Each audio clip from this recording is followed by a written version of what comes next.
Saludos cordiales, compañeras, compañeros y todas las toltecas de Anáhuac y del mundo. Les saludamos hoy día 13 de noviembre del año 2021 y pues es un gusto tener por acá a Frank Díaz. Un abrazo, Frank, ¿cómo estás? Saludos, bien, bien. Bien, pues bueno, aquí vamos a iniciar Chignahui y Jonathan, ¿qué tal? Saludos, ¿cómo te va?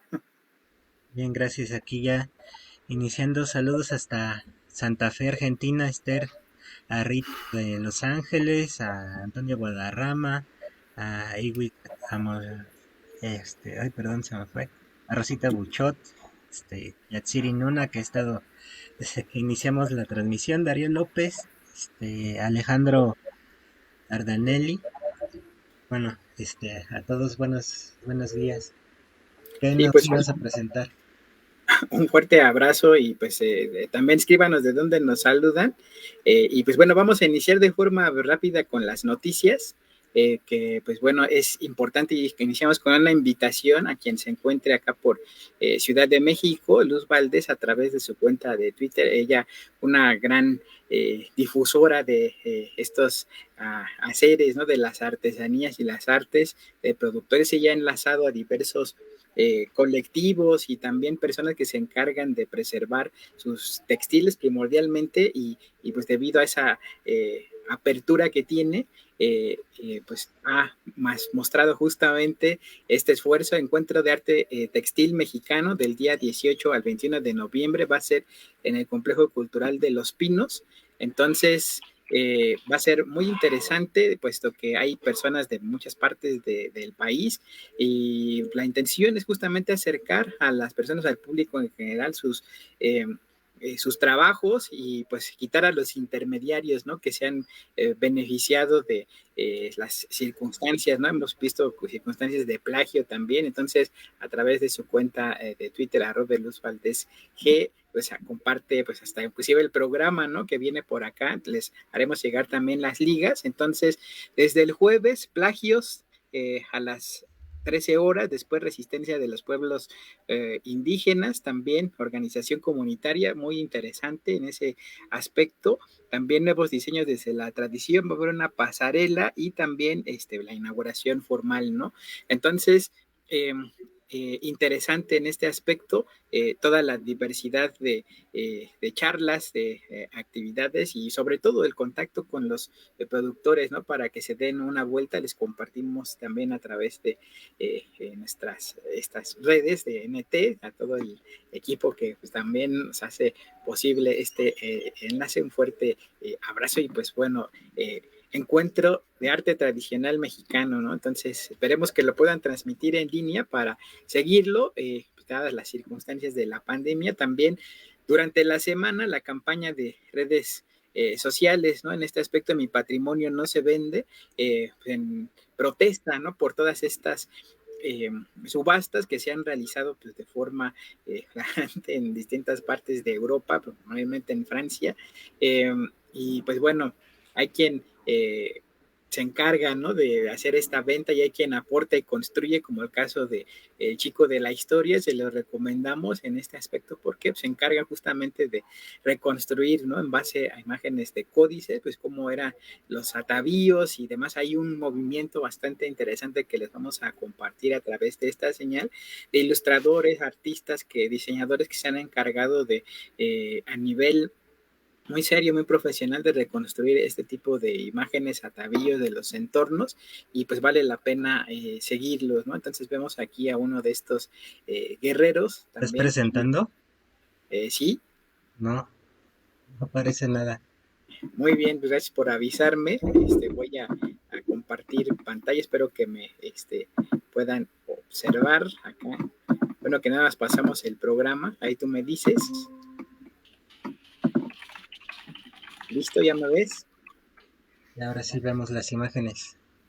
Y entonces les comentaba, este es lo que vamos a compartir a través de Luz Valdés, el encuentro de arte textil, con sus distintas muestras, el programa también, que pues bueno, va a estar ahí a disposición. Les comentaba justamente de esta campaña, Matrimonio no se vende.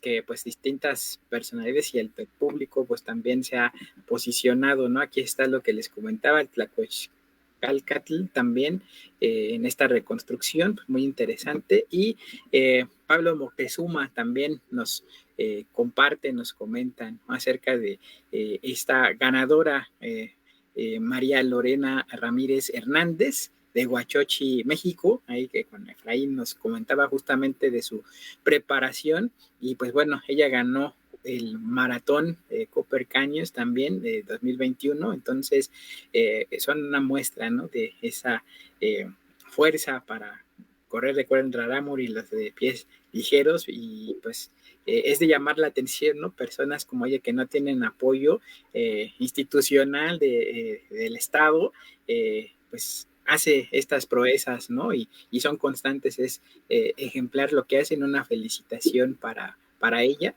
Y pues bueno, también Tlatolotl comparte, ¿no?, también este tipo de piezas que realmente son muy interesantes, algunas de colecciones privadas, que también de piezas que se han vendido, como en las subastas de Christie's allá en París, en Londres y otras ciudades, y pues hace muy importante, ¿no?, conocer también este tipo de piezas que pues por circunstancias de la corrupción, robos y demás, saqueo, se encuentran guardadas en bóvedas o en colecciones privadas, y pues bueno, siendo que son también parte de nuestro patrimonio esta pieza en especial, pues bueno, también le compartiremos ahí el enlace para que lo observen a detalle, Tlatolotl, la cuenta en Twitter, y también esta de Mesoamerican Studies Online, que muestra también estas piezas, ¿no?, con el denominado dios jaguar. Entonces vean también esa expresividad, ¿no?, que tiene este tipo de cerámica, que pues también muchas veces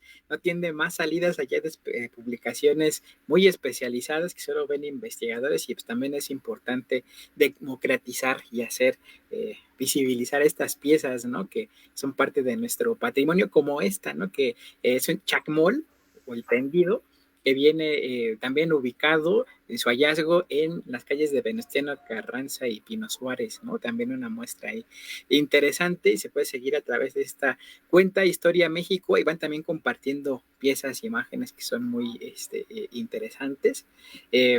Y pues para cerrar esta sección de noticias, este aspecto de, habrán visto, habrán escuchado seguramente acerca de esta maqueta monumental que se realizó acá en la Ciudad de México, en conmemoración a los 500 años de la caída de Tenochtitlan.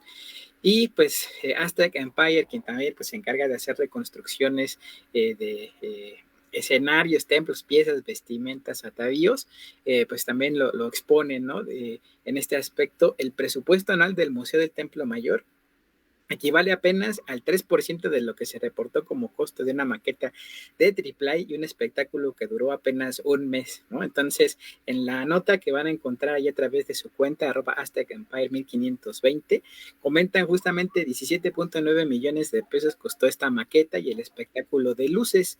Interesante, ¿no?, en las respuestas, por ejemplo, el The Messenger habla y, bueno, describe, ¿no?, en este aspecto, ver cómo cambia la narrativa dogmática dominante por décadas no tiene precio. Dejemos de idealizar la cultura dentro de los museos y comencemos a propagarla donde el pueblo pueda apreciarla sin costos. Basta de arqueología fifí. Y pues bueno, hace unos meses se cayó por una granizada el templo, el techo de la Casa de las Águilas en el Templo Mayor, y pues parece que todavía no se reparan, ¿no? Entonces, como si hay presupuesto para una maqueta y como no hay presupuesto para preservar, ¿no?, este santuario, y pues como decían, ¿no?, el presupuesto del INE no depende de Ciudad de México en estas cuestiones administrativas. Y pues bueno, esto a grandes rasgos, las noticias, me gustaría, por favor, Frank, que nos pudieras comentar algo de estas noticias que te haya llamado la atención para ya seguir con nuestro tema de hoy, que es el fuego nuevo. Pues gracias por el micrófono, Vicente. Mira, esta noticia es lógico que haya generado debate porque está tocando un asunto. La verdad es que hace falta difusión popular, hace falta sacar la historia de los museos. y convertirla en algo vivo. Pero también hace falta hacerlo con una óptica realmente cultural y no como simple propaganda. A mí me parece penoso que a unos 100 metros de esa maqueta estuviera sufriendo el Templo Real por falta, ya no tanto de recursos, porque recursos hay, sino por falta de interés. Mientras se sigan viendo las evidencias de la civilización de Anáhuac como cosa de museo y como cosa arqueológica o como show, realmente no estamos hablando de un renacimiento ni de un rescate, ni de un trabajo profundo y a largo plazo. Es necesario que la gente entienda que el pasado anahuaca sigue presente, porque seguimos en las consecuencias de aquellas acciones que se generaron desde hace milenios. Todo el que coma maíz en México a través de una tortilla donde sea sigue en las consecuencias de las acciones que comenzaron hace 10.000 años con la domesticación del maíz.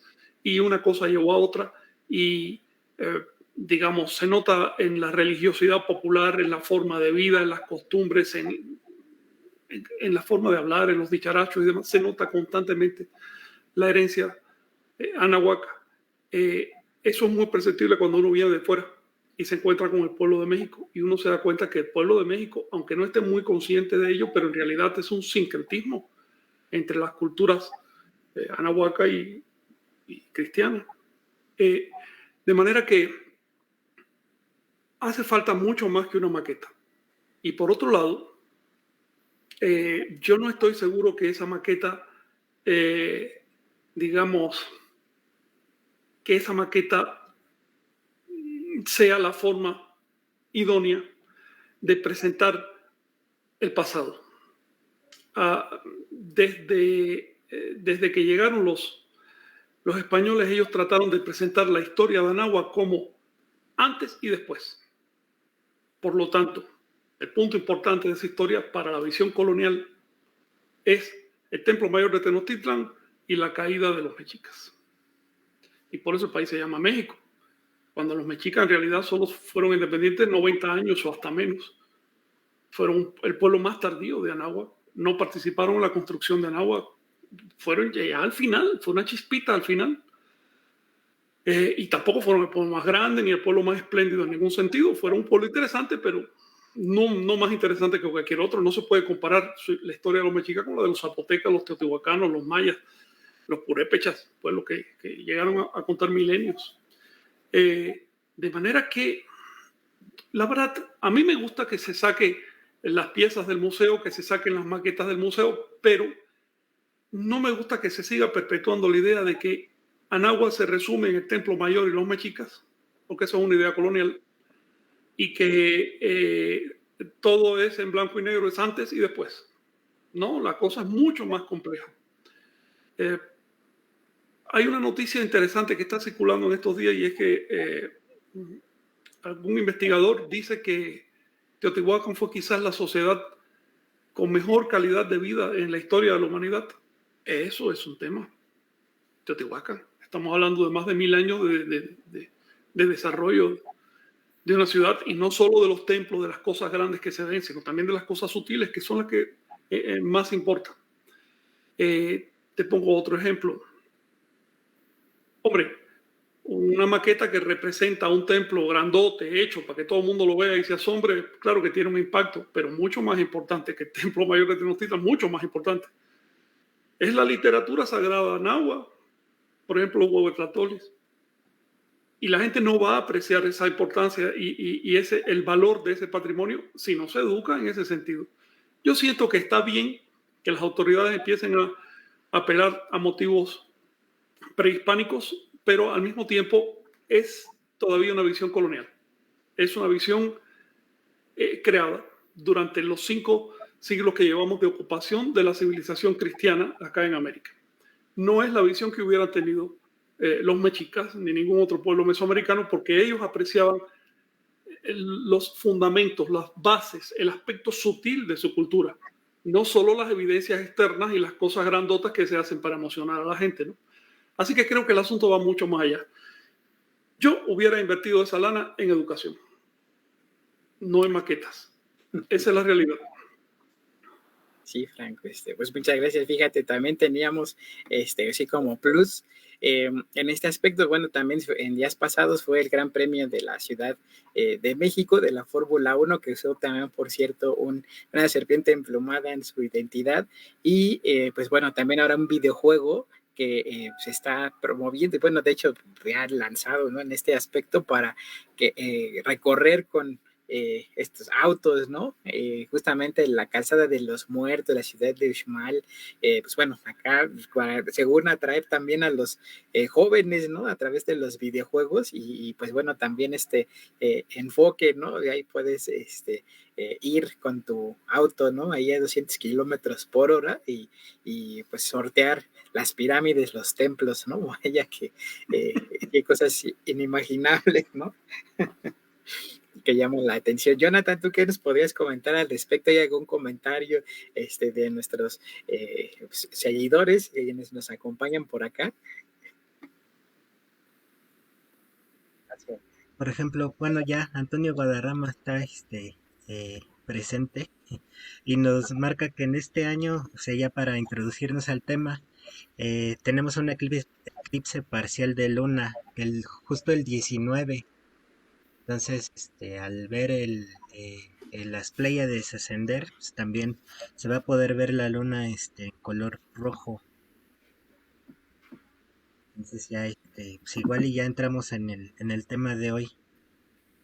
Así es, y pues bueno, vámonos a entrar, ¿no? De lleno en el fuego nuevo, ¿no? Esta lámina que vemos, este códice borbónico, y pues bueno, nos muestra la representación de un templo en donde, pues bueno, están las escalinatas y también hay 4 personajes que están haciendo pues la entrega, ¿no? La ofrenda justamente a este juego y pues bueno, habían escuchado el ceremonia del fuego nuevo y hay de distintas vías, ¿no? De chile dulce de manteca, en qué época se realizaba.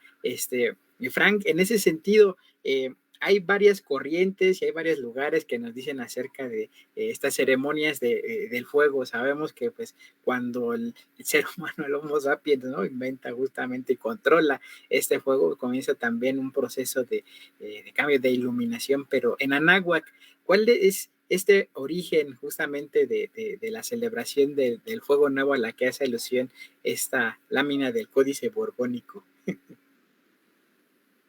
Mira, no podemos entender la ceremonia anahuaca si no entendemos el sentido del fuego para nuestra especie. Me parece muy bien que hayas mencionado que el fuego está desde muy antiguo, casi, vamos a decir así, desde el origen de nuestra especie, casi. Y ciertamente desde el origen de la variedad actual de Homo sapiens. Porque nuestra variedad ya surgió cuando hacía cientos de miles de años que se dominaba el fuego. Por lo tanto, el significado del fuego, el significado espiritual e incluso material del fuego es una parte importante de nuestra conformación, ya no como cultura, sino incluso como especie. Sin el fuego nosotros no habríamos llegado a cultura ni a civilización, mucho menos. El fuego tiene la característica de reducir, las cenizas son inertes, ya no puedes hacer nada con ellas. De manera que es emblema de la destrucción total, pero al mismo tiempo el fuego es emblema de la vida, de lo que nace, lo que crece. Eso es fuego, el fuego de la tierra.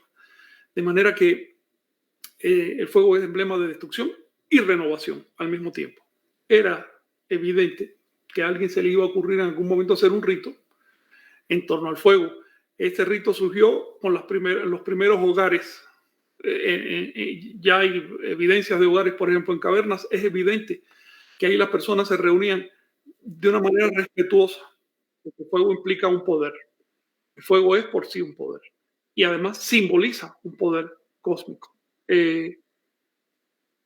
Cuando llegaron los primeros seres humanos, bueno, de tipo moderno, a América, ya traían todo esto. Así que el fuego nuevo no lo inventaron en Anáhuac. El fuego nuevo se practica en toda la tierra. Hay ritos de fuego nuevo entre los celtas reportados en Asia, hasta en la religión cristiana.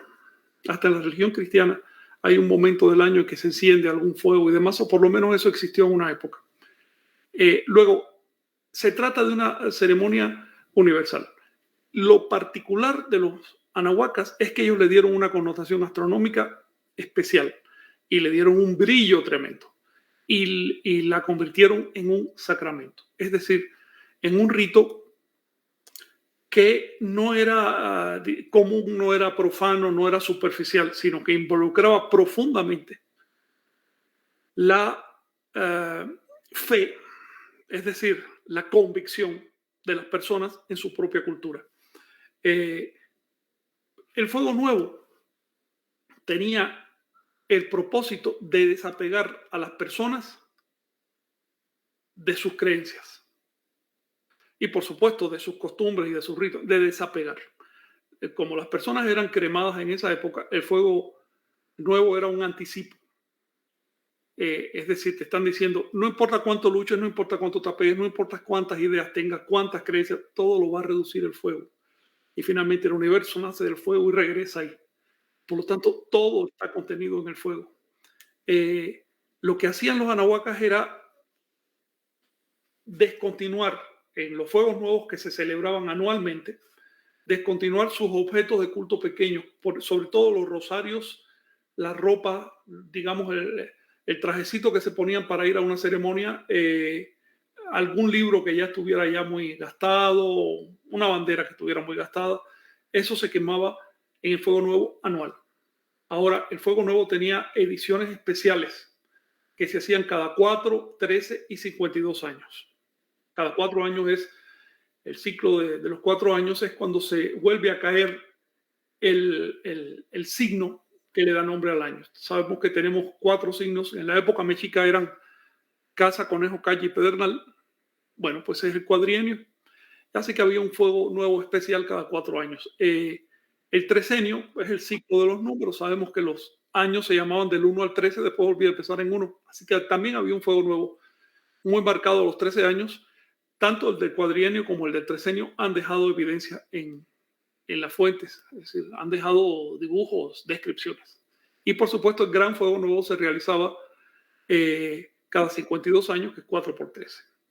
En ese fuego grande ya llegaban al extremo de renovar los templos y enterrar o guardar en santuarios las estatuas grandes, las estatuas que no merecían ser destruidas, ¿no? De piedra y eso, que estaban bien, bueno, las enterraban o las guardaban en un santuario para evitar que la gente siguiera prestándoles atención, porque con el tiempo la atención se transforma en culto y el culto en creencia, y termina la gente creyendo en imágenes. Entonces, los anahuacas, los toltecas, no negaron el culto de las imágenes, pero tampoco permitieron que se extendiera indefinidamente. Así que cada 52 años las imágenes cesaban de funcionar y se creaban nuevas imágenes. ¿Cuál era la respuesta en el emocional e intelectual, en el devoto? Bueno, a ver, la imagen es solo un medio, es un emblema, es un signo externo, es algo que alude a algo más. Y la realidad es ese algo más, no la imagen.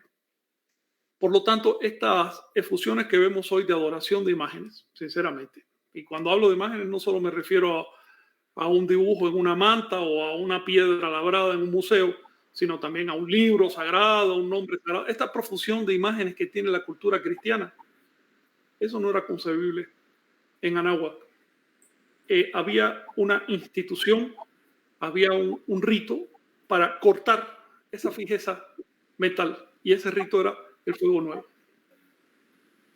Sí, Frank, muchas gracias. Igual también en este aspecto, en las láminas, la presentación que les vamos también, bueno, a tener como referencia, ¿no? Para que tengan también un ancla gráfica.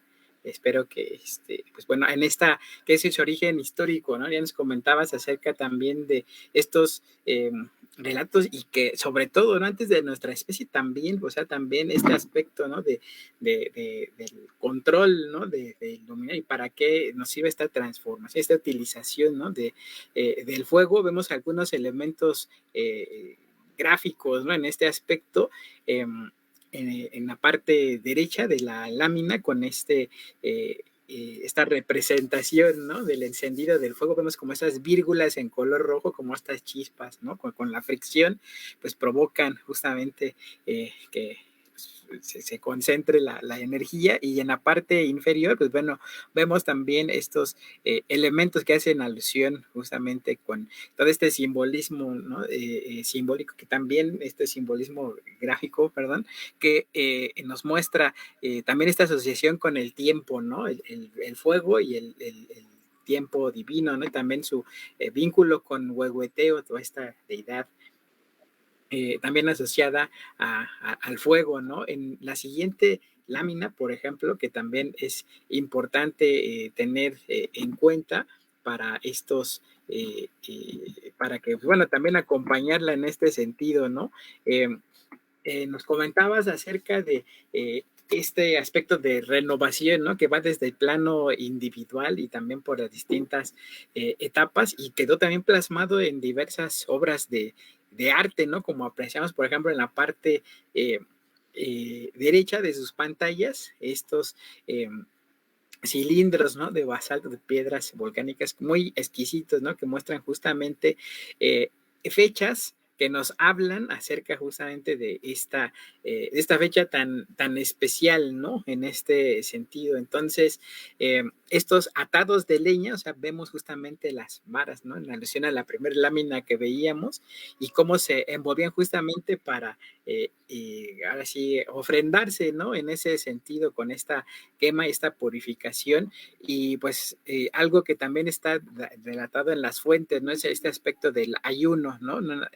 Lo cual habla de la sacralidad, de la importancia y la relevancia en este sentido, ¿no? Cómo purificar también nuestro organismo, y pues ahora sí quitarnos justamente de todos esos apegos. Frank, nos comentabas, por ejemplo, de hay un símbolo gráfico que represente este fuego nuevo, no una fogata normal, convencional. ¿Cuáles son estos elementos? Aquí identificamos los atados, y también, ¿no? Fechas calendáricas que se asocien al fuego nuevo. ¿Qué nos podrías comentar de ellas? Fíjate que quiero volver a esto que mencionas del ayuno. Sí. Efectivamente, las personas tenían costumbre de ayunar durante 5 días, no un ayuno completo. En esa época le llamaban ayuno a no comer chile, no comer carne, sino únicamente vegetales y tortillas. Otros, ya más, los sacerdotes, por ejemplo, no comían tortillas, solo frutas durante 5 días antes de la ceremonia. Para renovar no solo la mente, sino también el cuerpo.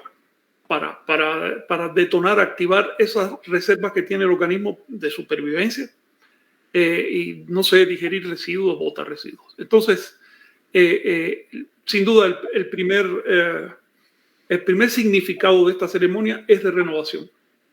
El segundo sentido viene por el mismo fuego. El fuego representa iluminación.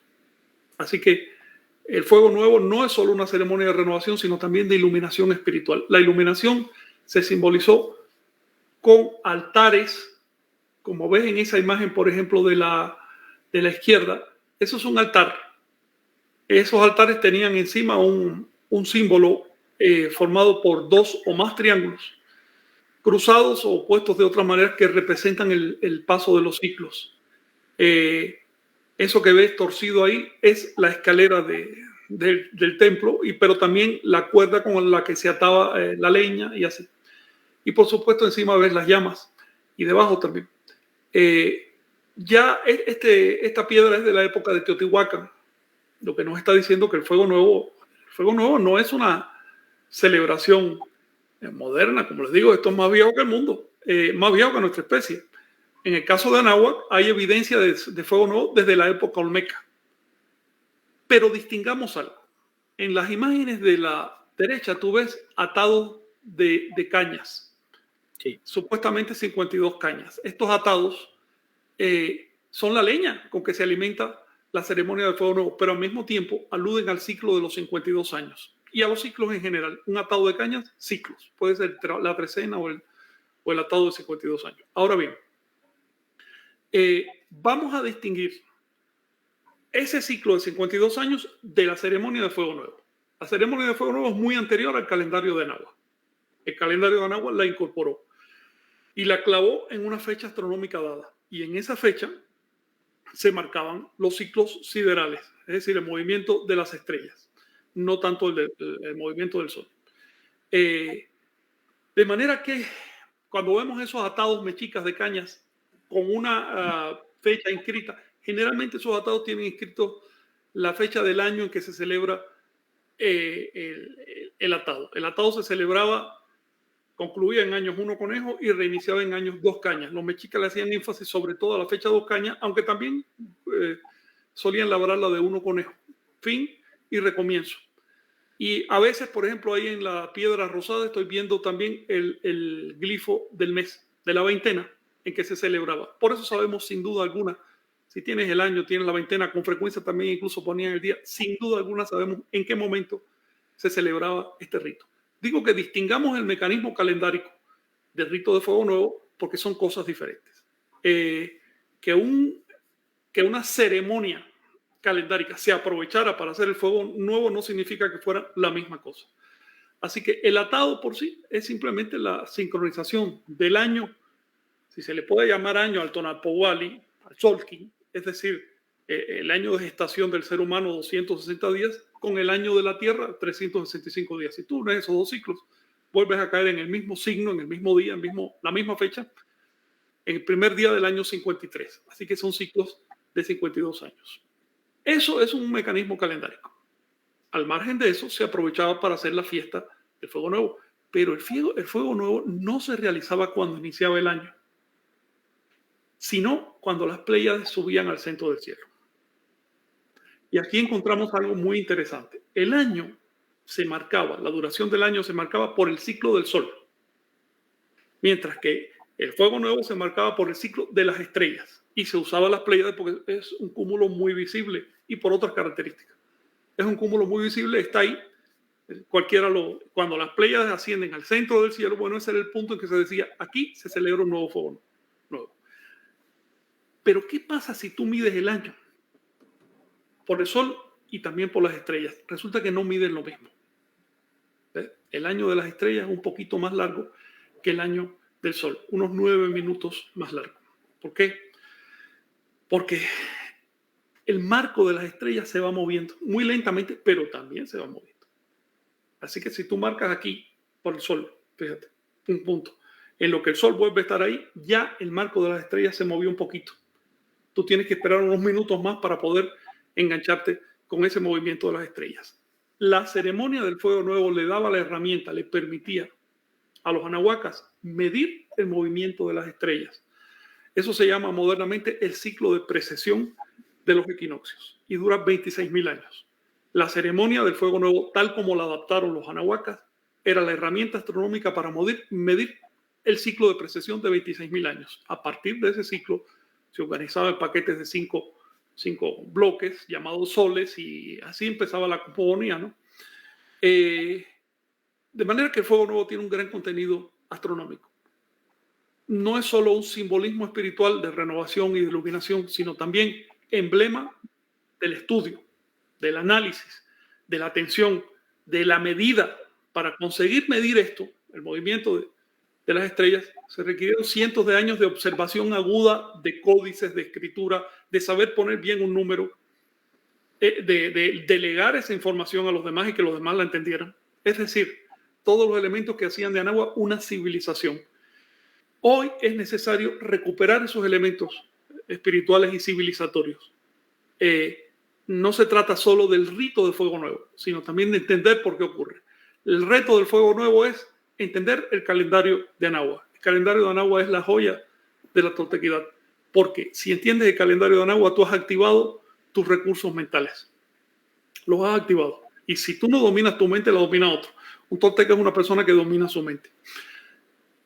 Y Frank, mira, y también lo que nos comentabas, ¿no? En este aspecto de códice florentino, sí, ¿no? Este aspecto de arrojar justamente a las llamas los libros, trajes, también todos estos objetos, vasijas, sí, que también servían justamente como motivo para tener un control justamente de la idolatría, ¿no? Y aquí es donde también surgen esta relación, ¿no? Con lo que pues, estamos en el quinto sol, no hay sexto sol, ya nos ha comentado también a ese aspecto, ver también lámina en la parte inferior de la familia de los códices de la Mixteca Puebla, justamente esta asociación, ¿no? Al David, que está en la parte derecha, que tiene en sus espaldas al sol con estas garras, y bueno, vemos en la parte izquierda también a otro personaje, ¿no? Que está justamente encendiéndose el fuego en lo que es su vientre, ¿no? Lo cual es también de llamar la atención, ¿no? Entonces, esto es algo que también causa polémica, ¿no? En este aspecto, en el que el fuego se encendía en el pecho del sacrificado, y pues bueno, esto tiene otros órdenes, ¿no? No es literal que sucediera así, pero también surge en este aspecto, ¿no? Hay mitos, por ejemplo, en los que nos muestran la creación de este quinto sol, ¿no? Con la ofrenda que hizo Nanahuatzin, ¿no? Para que surgiera y tuviera justamente esta iluminación. ¿Habría una posibilidad de que Nanahuatzin se ofrendara en una de estas ceremonias del fuego nuevo? Es buena tu pregunta. Fíjate que ya que pones ahí la imagen, aunque está chiquita para mí, pero bueno, tratemos de entenderla porque es por sí una composición de los significados de esa ceremonia. Estás viendo, como dices, a la derecha al sol, pero fíjate, es un sol de medianoche. Por eso se representa como un ocelote. Y de hecho está sentado en un banquito forrado con cuero de ocelote. Sí, no te preocupes, ya veo, puedo darme cuenta. Y también tiene una estrella, o probablemente dos, sobre su pelo, que su pelo son llamas, es un pelo rojo. Es un sol nocturno, es un sol de medianoche. Tiene un pico de pato, está proyectando su aliento, eso significa la vitalidad. Y tiene el emblema de Quetzalcóatl en su pecho, el emblema de los ciclos, de las manifestaciones. Y encima de todo, en su cabeza, tiene un plumón, el signo Ihuitl, que quiere decir fertilidad o fecundidad. En otras palabras, estamos hablando de el renacimiento. El renacimiento ocurre a la medianoche y por eso es que el fuego nuevo se enciende a la medianoche, cuando ascienden las Pléyades. El renacimiento ocurre a la medianoche por lo siguiente. Desde el punto de la medianoche, el sol empieza a ascender. Eso significa renacimiento. Si tú llegas al mediodía, ya el sol empieza a descender. Pero desde la medianoche empieza a ascender. Para nosotros eso es noche, pero los anahuacas sabían que se trataba del crecimiento del sol. Por otro lado, a la izquierda vemos una escena que describe todo esto. Vemos abajo la tierra. No es una persona sacrificada, es la tierra. Tiene los atributos de la tierra. En particular de Tlazolteo y de las deidades terrestres en general. Esta tierra está siendo horadada por el palo del fuego. Eso es un emblema incluso sexual. Es un emblema de renacimiento, de fecundación. Y de la llama que brota sale un personaje rojo. Quien está horadando la tierra para hacer fuego es un sacerdote, está vestido de negro, teñido de negro, un sacerdote de la serpiente plumada. Y de las llamas sale un espíritu de la serpiente plumada que es rojo. El negro rojo significa, bueno, oscuridad, luz, de la noche al día, de lo que se acaba a lo que recomienza. Este simbolismo lo vamos a ver en todas partes de los códices de Anáhuac. Es muy ingenuo pensar que se trata de que sacrificaran una persona para encender fuego ni nada de eso. No va por ahí, no es eso lo que significa. Sí. Pues sí, vaya que es muy interesante cuando se aborda, ¿no? Con este enfoque. John, ¿te querías comentarnos algo por ahí? Gracias. Por ejemplo, tenemos aquí a Tuktok hablando sobre esto. Nos dice que es cuando sube el sol en Charlotte y dice, y en Ocelotes ese su aparición, por eso es el banquito. Hace preguntas sobre esta imagen. Bueno, es más o menos lo que dije. Si ves, a ver, los colores rojos, los seres teñidos de rojo en la iconografía representan el renacimiento, la renovación. Y los seres teñidos de negro significan la oscuridad, el punto inicial de partida. A ver, por eso es que los días en Anáhuac comenzaban a la medianoche. porque es el momento de crecimiento de la luz. Puede ser extraño para nosotros, en la cultura cristiana tenemos una visión simbólica diferente, pero los anahuacas eran muy objetivos en ese punto. Se nota que atendían a la astronomía y sabían muy bien que cuando es la medianoche aquí es que el sol está exactamente en el otro lado y que a partir de ahí el movimiento de la Tierra, movimiento de la Tierra, no del Sol, va a hacer que relativamente parezca que el Sol está subiendo. Ese banquito forrado de ocelote significa la autoridad, pero también la oscuridad. Mira, también, por ejemplo, José Ramón Treviño nos pregunta, Frank, ¿crees que los que establecieron el ciclo de los soles ya habían pasado por todos ellos o los interpretaron en base a los astros? Dice, lo digo porque eso supondría una vasta cultura de más de 26,000 años de observación. Y también nos comenta que parecen conceptos de cenit, nadir y ciclos de Venus. Por supuesto, de cenit y nadir, sobre todo en este punto. El ciclo de Venus se mete después, pero para poder marcar los paquetes de 52 años. Mira, estamos hablando de una convergencia de diferentes factores en la historia y podemos hablar de etapas históricas. Como ya les mencioné, fue una práctica universal y ya estaba presente cuando llegaron los primeros americanos. Eran migrantes, llegaron desde Asia y por supuesto que traían las costumbres que ya había en esa época. Así que primero tenemos una primera etapa de esta ceremonia que es simplemente el encendido del fuego. Probablemente en aquella época no estuviera todavía vinculado con un fenómeno astronómico. Después de eso tenemos en Mesoamérica y quizás en alguna parte de Sudamérica el desarrollo de lo que hoy se conoce como calendario mesoamericano. Mi impresión, por muchas evidencias que me han mostrado, es que este calendario comenzó realmente en el Ecuador, en el país de Ecuador, en la costa. Ahora bien, tenemos que se va desarrollando ese calendario y tenemos un momento en que fragua esas costumbres que ya venían arrastrando las personas con el calendario y los astrónomos instituyen que el fuego nuevo debe celebrarse con el ascenso de las Pléyades al centro del cielo. Al nadir o cenit, como le quieras llamar, es relativo a la palabra, relativo a donde estés. Entonces, las Pléyades ascienden al centro también de día, pero ese día no lo vemos. Tenemos que esperar que ese fenómeno ocurra en la noche para poderlo percibir. En la actualidad ese fenómeno está ocurriendo alrededor del 19 de noviembre de cada año. Varía unas horas según si el año fue bisiesto o no, ya sabes. Pero es más o menos alrededor del 19, desde el 18 hasta el 20, se ve muy claramente que las Pléyades ascienden al cenit. Sin embargo, si nos fuéramos hace 100 años, estarían ascendiendo entre el 17 y el 18. En la época mexica, ascendían del 12 al 13. Y en la época empezó Anáhuac, ascendían muchísimo antes, marcaban otro tipo de ciclo. Ahora bien, eso es porque las Pléyades junto con el resto de las estrellas se va corriendo. Y como ya te dije, es un paquete de 26,000 años. Para medir ese corrimiento, con las herramientas que tenemos hoy, nos basta con con 2 años de observación. Si supiéramos lo que estamos buscando, con las herramientas que tenemos hoy, con la precisión que se ha alcanzado astronómicamente hoy, bueno, tú puedes medir ese corrimiento de manera global, digamos en 5 años ya tú te das cuenta. Y puedes extrapolar y decir esto va a durar más de 20,000 años. Por supuesto, si la base de observación es más amplia, si tú le das 2-3 siglos de observación, puedes afinar y decir, no, esto está entre 25 y 26,000 años. Con las herramientas que tenían los pueblos de la antigüedad, detectar este ciclo era mucho más difícil. Se sabe que los babilonios lo conocían, los griegos lo conocieron sin duda ninguna, los egipcios, pero otros pueblos importantes, cultos de la antigüedad, ni lo mencionan. Así que parece que solo en el viejo mundo solo llegaron a conocerlo las civilizaciones más adelantadas, China, por supuesto, en la India también lo conoció.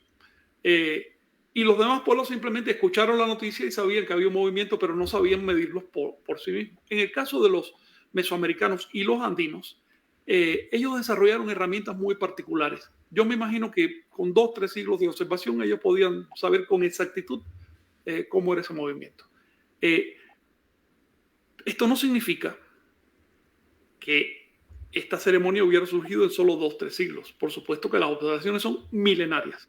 Yo creo que cuando llegaron los pueblos aquí a América ya tenían observaciones astronómicas y se las fueron heredando hasta la época de los españoles que quemaron, de los cristianos que quemaron esos códices, ¿no? Son observaciones milenarias, pero si tú tienes una herramienta dada y te pones con atención, bueno, puedes precipitar, puedes adelantar el resultado de la observación. Una cosa importante es, ya se lo mencioné en otro encuentro, que usaban a las Pléyades por su simbolismo, no por características físicas de esas estrellas. Las estrellas de las Pléyades, de hecho, son posteriores a los dinosaurios.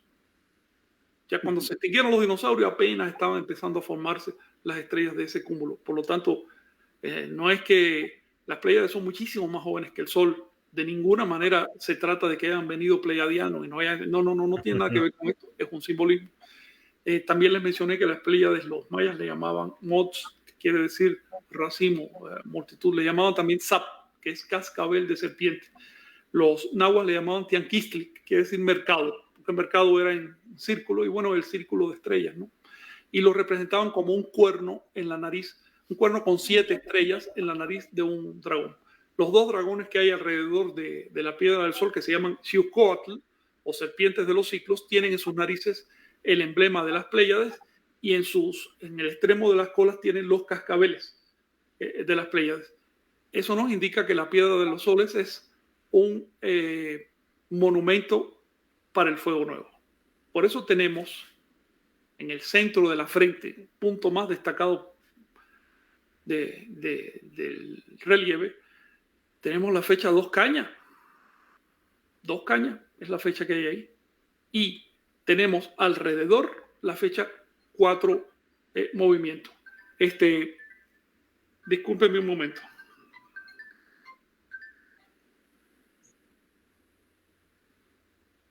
Entonces, si tú tienes el día 4 movimientos del año 2 cañas, eso te va a remitir al 12 de noviembre, que era cuando las Pléyades ascendían al centro del cielo en la época de los mexicas. Siempre que uses, por supuesto, la ecuación de Tenochtitlan, que es el conjunto de fechas que nos legaron los mexicas y los españoles para hacer una correlación, ¿no? Esto nos está diciendo que fuego nuevo es piedra de los soles, es piedra de los fuegos nuevos o piedra de la renovación. Este monumento tiene, por supuesto, otras lecturas. Esa no es la única. Tiene varias capas de lectura. Pero esa es la más obvia, la que mejor se ve ahí.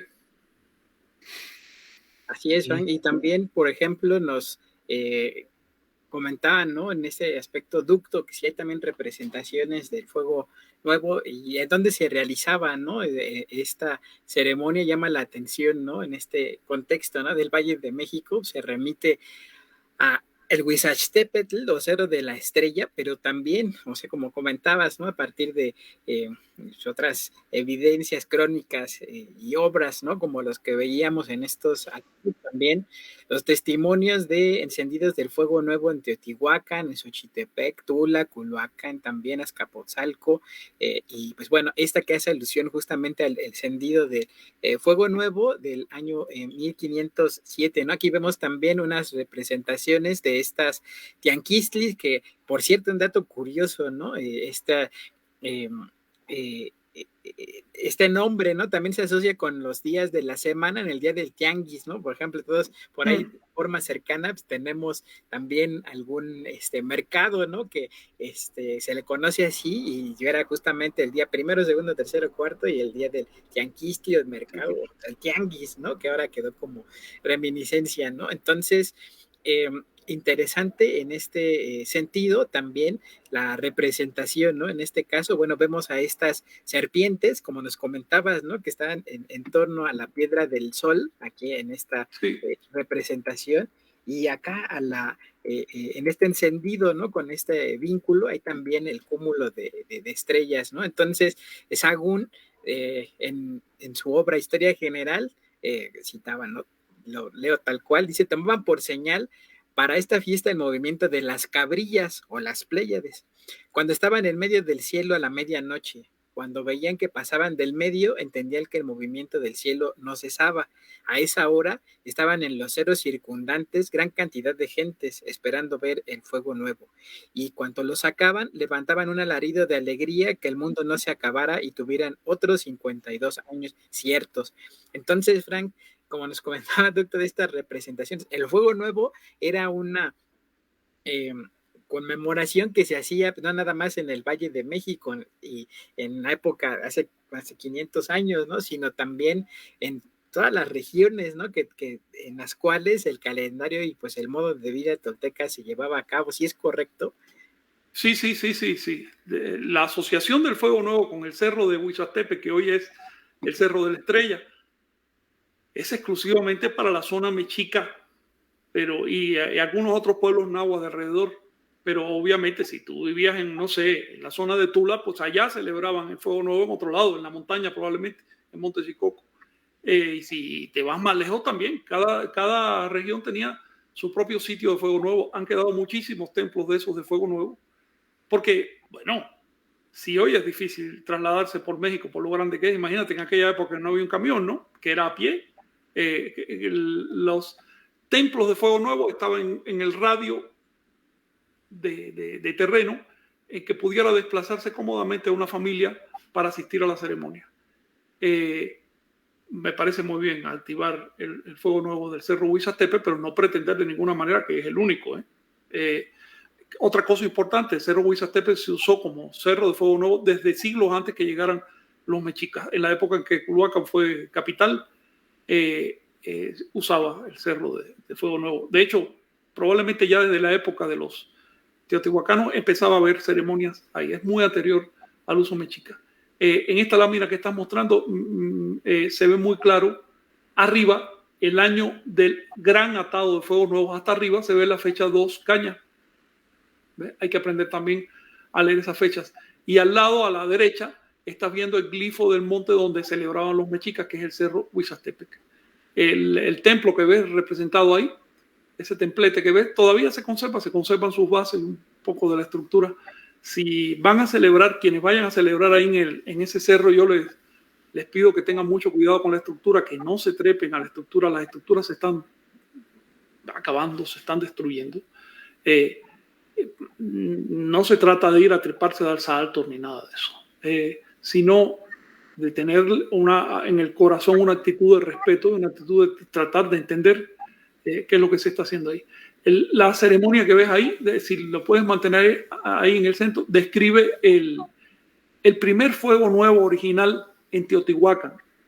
A ver, estamos hablando de la Teotihuacán de la época de Nanahuatl. Nanahuatl fue un profeta hace 4,000 años. En esa época no existía la Teotihuacán actual. Esta ciudad que hoy conocemos, a ver, Teotihuacán solo significa santuario. La ciudad que hoy conocemos como Teotihuacán fue un apodo que le dieron los mexicas a ese resto que había ahí, el santuario por excelencia de Anáhuac. Pero Teotihuacán tendrá 2,300 años de edad. La Teotihuacán de los mitos es un santuario muy anterior y de hecho ni siquiera es una ciudad física, es una ciudad espiritual. En esa ciudad espiritual se hizo el primer fuego nuevo y se dice que los dioses se arrojaron sobre la tierra. Así dicen los mitos y usan la palabra teteo, los dioses. No las fuerzas, las energías, los poderes, sino concretamente, representaciones, personificaciones de poderes específicos.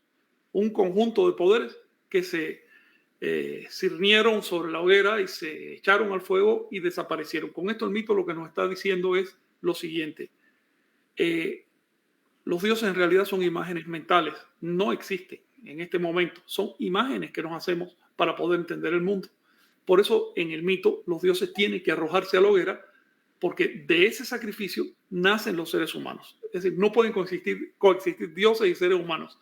O nos vamos al mundo del simbolismo, al mundo abstracto, donde están los poderes personificados como dioses, o nos vamos al mundo concreto, donde viven los seres humanos, pero no conviven ambos mundos. Esto es una manera mesoamericana también de enseñar a las personas que no creyeran en cosas supersticiosas, que no creyeran en un mundo sobrenatural. No se trata de...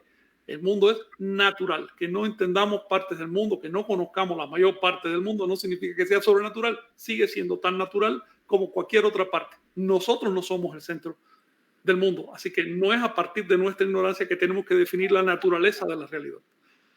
En esta hoguera primordial resulta que se arrojaron los dioses y salieron entonces los astros. Los astros son las imágenes mediadoras entre el mundo abstracto, el mundo del 8000, y el mundo humano, que es el mundo del 20. En ese medio está el mundo del 400, que son los astros.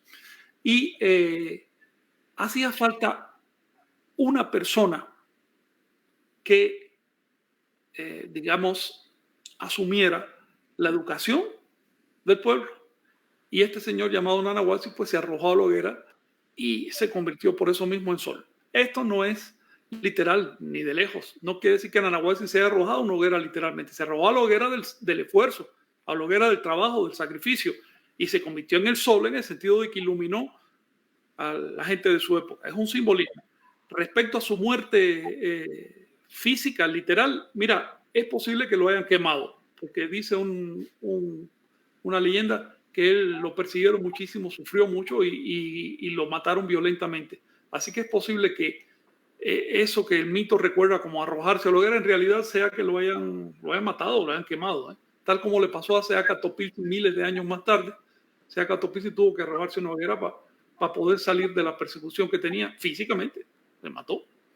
Este es el destino de estos profetas, ser incomprendidos por su época. Hoy, por supuesto, todo el mundo aplaude a Seaca, todo el mundo aplaude a Nana Watsi, pero quienes vivieron en ese momento, en su mayor parte, no lo entendieron. Esto es otro de los significados del fuego nuevo. Renovar no es fácil, porque uno se apega a las ideas, uno se encariña con las creencias. Entonces, renovarlas requiere violencia. Fuego es violencia. Y cuando hablo de violencia no me refiero a dar golpes ni a ponerse cruel, no.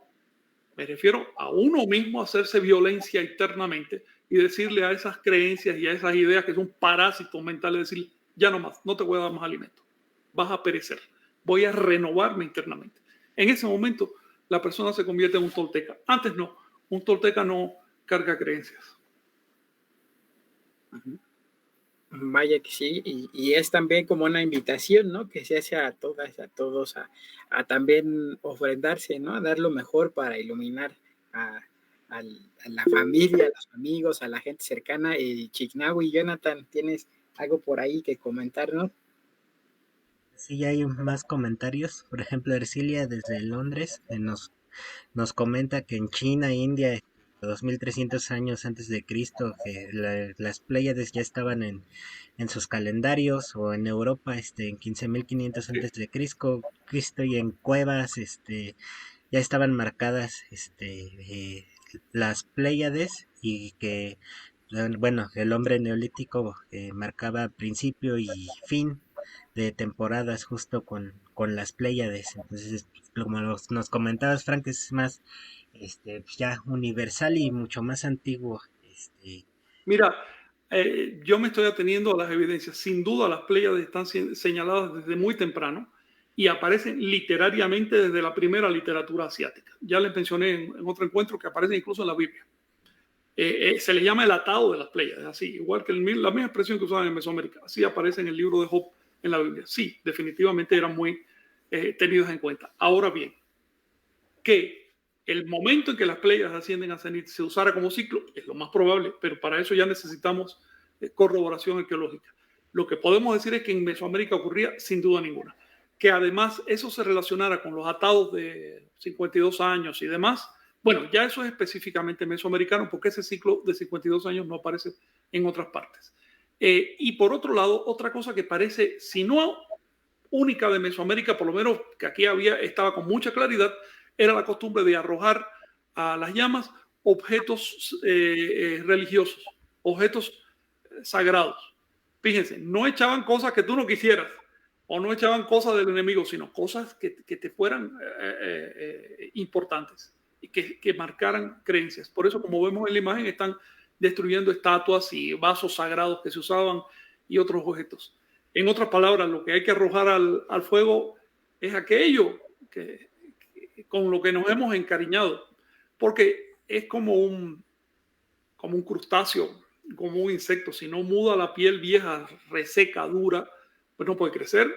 Tiene que romper algo, tiene que sacrificar algo para poder seguir creciendo. Pusiste ahí una imagen, creo que es la siguiente. Observen aquí la fecha. Sí, año 2, caña, día 4, movimiento. En la siguiente imagen creo que se ve todavía más claro. No, la siguiente imagen, la siguiente lámina. A ver si la puedo volver a poner. No, la otra, bueno, pusiste por ahí una lámina en que se ve, una antes, esa. Se ve un atado, este atado lo hicieron en forma cuadrada, cuadrangular, y se ve por el lado frontal el año 2 cañas, y en la parte de arriba lo puse hacia arriba, me dio trabajo tomar la foto, pero se percibe que hay un 4 movimiento. Es decir, la fecha está claramente marcada de las fuentes. No hay razón para andar discutiendo sobre cuándo se hacía esa ceremonia, porque la fecha quedó marcada con total claridad en diferentes monumentos, incluso en códices. Por lo tanto, más bien lo que hay que discutir es sobre cómo funcionaba el calendario, no sobre cuál era la fecha en que se hacía. Ya les repito, si se usa la ecuación de Tenochtitlan, eso nos cae justo en el día en que las Pléyades ascendían al cielo por aquella época. Hoy ya hay 7 días de diferencia, y dentro de 50 años ya va a haber 8 días de diferencia, y así sucesivamente. Va a llegar un punto en que el ciclo del cielo se una con el ciclo de inicio del año. Esto se lo dejo a Guadarrama y a otros compañeros que estudian calendárica para ver cuándo va a ser eso y qué sentido tiene dentro de los ciclos calendáricos.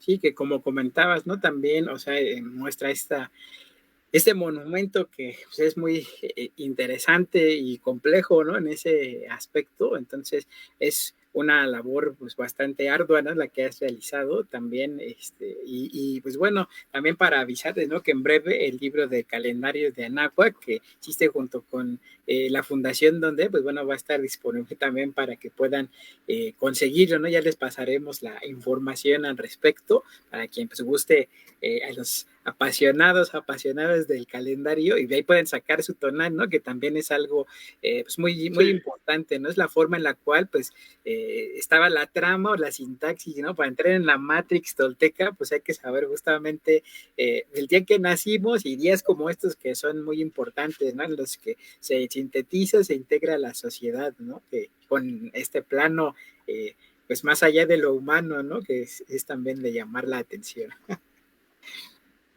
Y pues bueno, llama la atención, también nos comentaban en este sentido, ¿no? Que cómo podrían haber hecho para hacer justamente este cálculo de 26,000 años, en cuánto tiempo nos dabas como referencias, ¿no? En este aspecto, pero sí llama la atención, ¿no? En este aspecto, pues como un conocimiento tan avanzado, pues quedó plasmado a través y sintetizado en esta celebración. Chignahui, adelante. Sí, mira, justamente eso nos comenta Nicasio, bueno, Nick Nashkan se llama Saludos. ahorita. Saludos. Y nos pregunta, Frank, ¿cómo es que ese desfase sideral de 9 minutos forma los ciclos de 5,200 y 26,000 años? Nicasio, saludos. Si tú vas sumando esos minutos al cabo de los 26,000 años, son un año. Es la diferencia que hay entre años trópicos y años siderales. Si tú mides el año por las estrellas, eso se llama año sideral. Si lo mides por el sol, se llama año trópico. Parece lo mismo en un año, pero ponte a sumar años y verás que empieza a acumularse una diferencia, y esa diferencia es justamente el corrimiento del marco.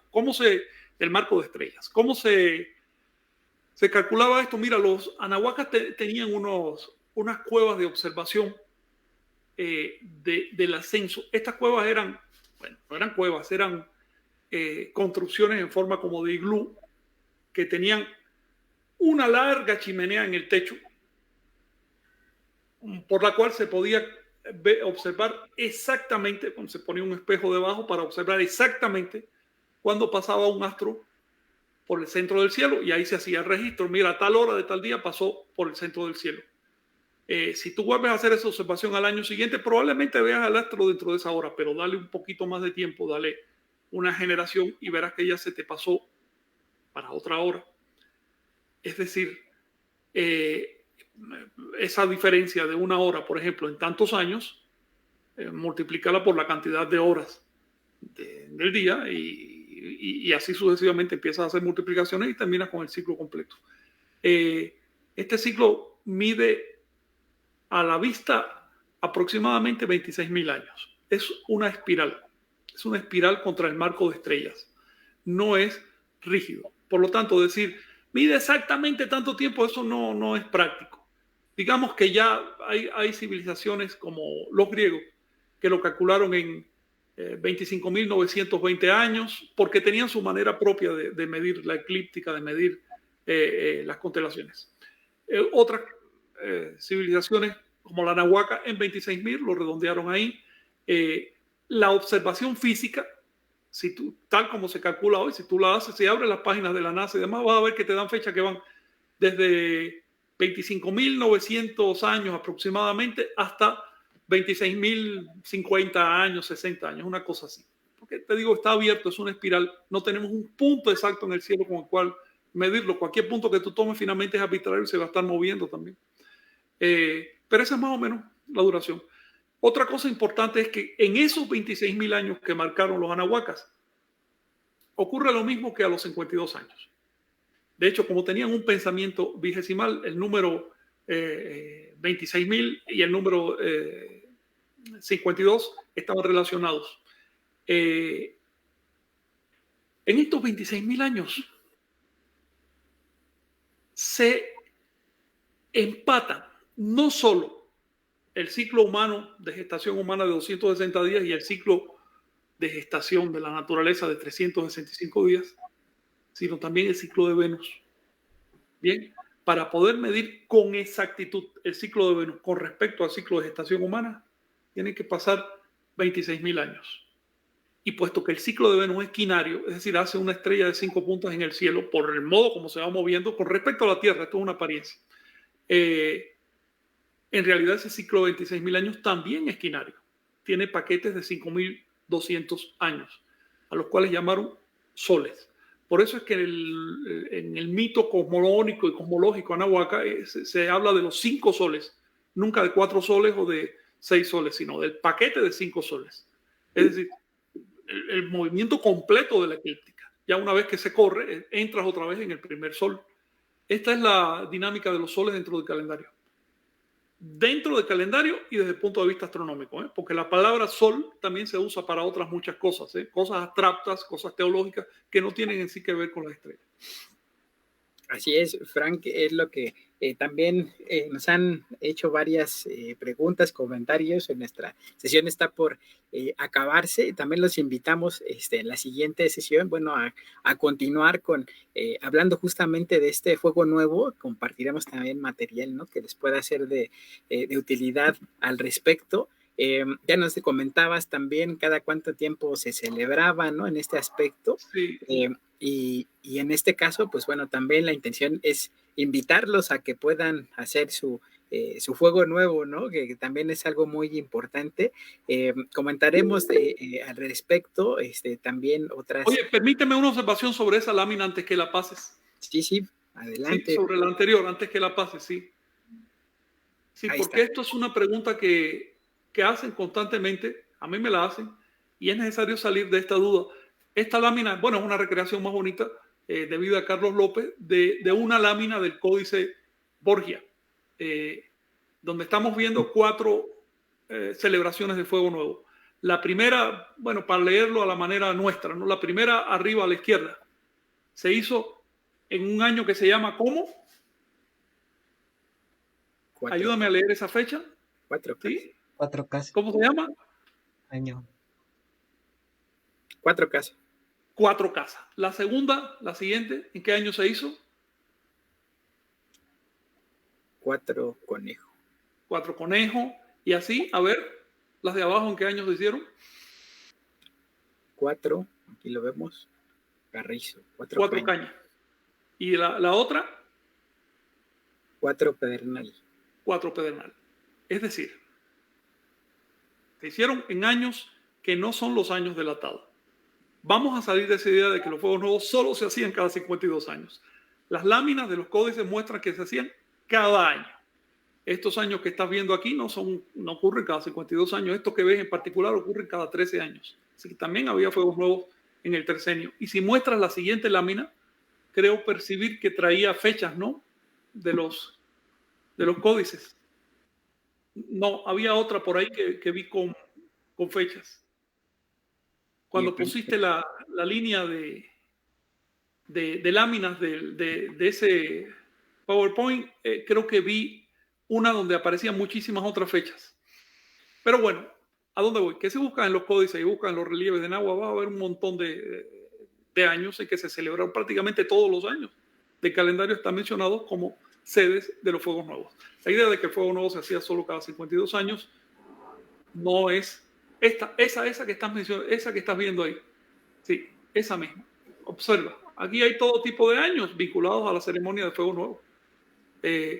Si alguna persona te dice, no, que solo se hace, dile, ponte a estudiar. Vete a estudiar, no me discutas lo que no has estudiado. Así de sencillo. Por eso es que nosotros celebramos esa ceremonia cada año. Una pregunta que les tengo, Vicente Chignahui, ¿cuál es la idea? ¿Cómo se va a celebrar? Porque ya estamos arriba, creo que es para el viernes que viene, ¿no? Sí, Así es. y justo también dejé al final este comentario. Por ejemplo, Manuel González nos había preguntado desde hace rato cómo deberíamos de celebrar el siglo XXI. Entonces, para ir cerrando, bueno, al menos nosotros como lo vamos a hacer, va a ser por una transmisión para invitarlos a que se unan a nosotros y les estaremos anunciando la hora en la que comenzaremos y bueno, vamos a hacer la celebración y así, no importa en dónde estén, en qué lugar del planeta, como varias personas que nos siguen en estos momentos, por ejemplo, Ercilia que está en Londres, saludos a Carla también que está en el fin del mundo allá en Chile, nos saludan también nos comenta, por ejemplo, José Ramón Treviño, que está desde el otro lado del océano, no nos especifica de qué parte, pero bueno, les haremos alguna transmisión para poder comentar acerca de esta ceremonia. Y bueno, con respecto a cómo deberíamos de celebrar esta fiesta en el siglo XXI, ¿tendríamos que hacer algún rito, Frank? ¿O qué sería lo más práctico? Mira, esa pregunta está excelente y se refiere no solo al Fuego Nuevo, sino a todos los ritos que llegan de la antigüedad. ¿Cómo adaptarlos?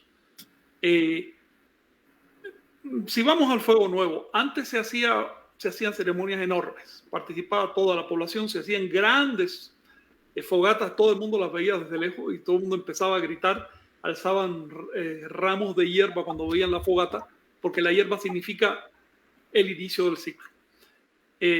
Significaba, obviamente. Ahora, los tiempos han cambiado. Ahora tiene que ser todo muy diferente. Aquí estamos viendo varias fotos de fuegos nuevos que se hicieron en lugares donde había condiciones. Entonces se celebró una ceremonia como esa, hizo una buena hoguera, etc. En lugares donde había condiciones. Pero obviamente eso no lo podemos hacer en una casa. Las cosas han cambiado demasiado. Actualmente el modo como nos comunicamos es virtual. Algo que de año con año vamos viendo cada vez más es que es necesario adaptar las ceremonias, encontrar modos para poderlas celebrar online.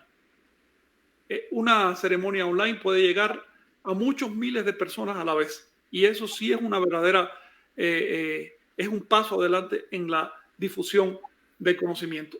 Si la vas a hacer online tiene que ser en tu casa y si en tu casa no vas a poder encender una fogata.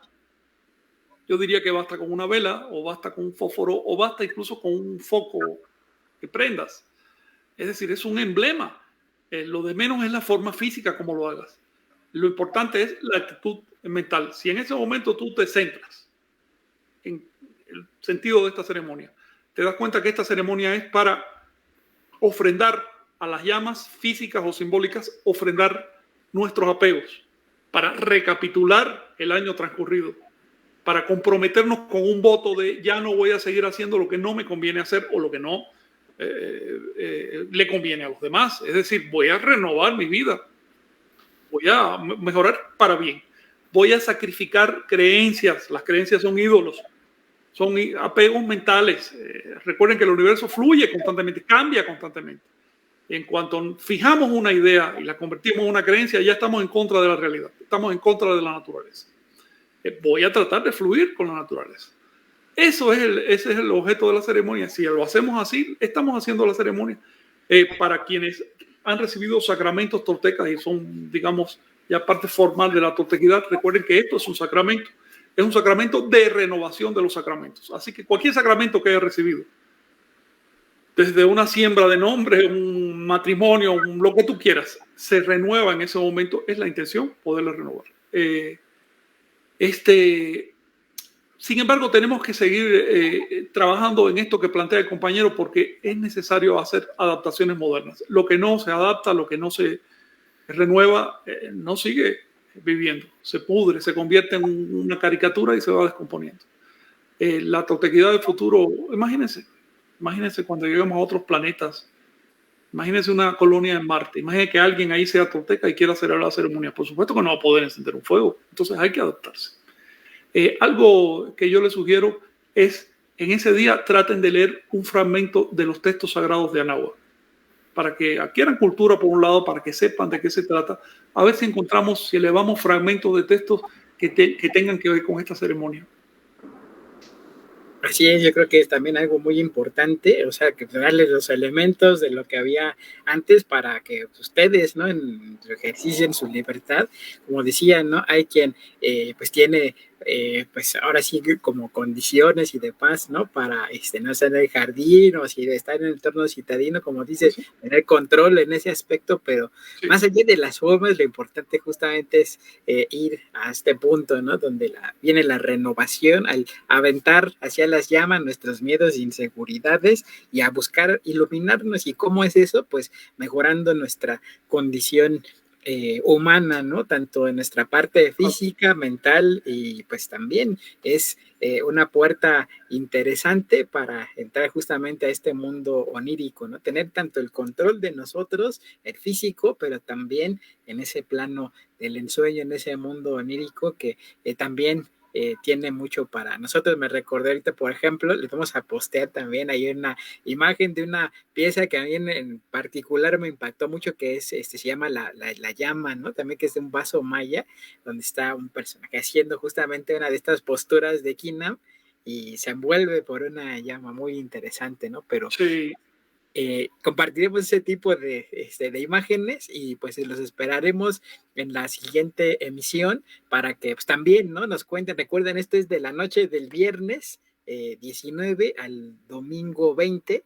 Entonces, pues también para que nos compartan sus fotos, ¿no? De cómo encendieron su vela, o encendieron pues ahí alguna luminaria, alguna lamparita, algo así, ¿no? También se puede hacer esa propuesta, ¿no? Intervenir una lámina y ponerle algunos elementos ahí con los que ustedes se identifiquen, bueno, ya les daremos como opciones y pues si nos gustan compartir, va a ser un gusto estar por acá, así que pues bueno, muchas gracias. Vicente, Chigna, una pregunta.